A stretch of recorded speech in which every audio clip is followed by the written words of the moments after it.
وَإِذَا مَرِضْتُ فَهُوَ يَشْفِينِ۔ بسم اللہ الرحمن الرحیم۔ السلام علیکم۔ ریڈی میڈ علاج چینل پر خوش آمدید۔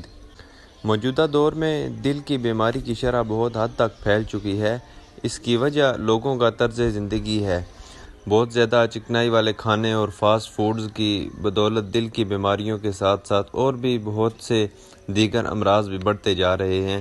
ریسٹورانٹ اور فاسٹ فوڈ کھانوں میں چونکہ غذائیت کی بہت زیادہ کمی ہوتی ہے اور یہ صرف جسم میں چکنائی بناتے ہیں، جس کی وجہ سے موٹاپا آ جاتا ہے، وہ ہائی کولیسٹرول کا سبب بنتا ہے، پھر اس سے بلڈ کی شریان چکنائی جمع ہونے کی وجہ سے بند ہو جاتی ہے، جو کہ آخر میں ہارٹ اٹیک اور مختلف دل کی بیماریوں کا سبب بن جاتی ہے۔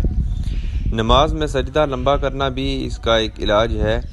تیز دھڑکن اور بار بار بے ہوش ہونے سے بچاؤ کے لیے ایک آسان سا نسخہ ہم پیش کریں گے جو نہایت مفید اور لسانی ہے۔ اس نسخہ کی بدولت آپ کا دل لوہے کی طرح مضبوط ہو جائے گا، دل کی دھڑکن بھی نارمل ہو جائے گی۔ طب میں ایسی بہت سی چیزیں موجود ہیں جو دل کو قوت بخشتی ہیں۔ ٹوٹکا یہ ہے، 21 دانے کشمش کے لیں، انہیں آدھی پیالی عرق گلاب میں رات کو بھگو دیں، صبح کانٹے سے اٹھا کر ایک ایک دانہ کھا لیں اور بچا ہوا عرق بھی پی لیں۔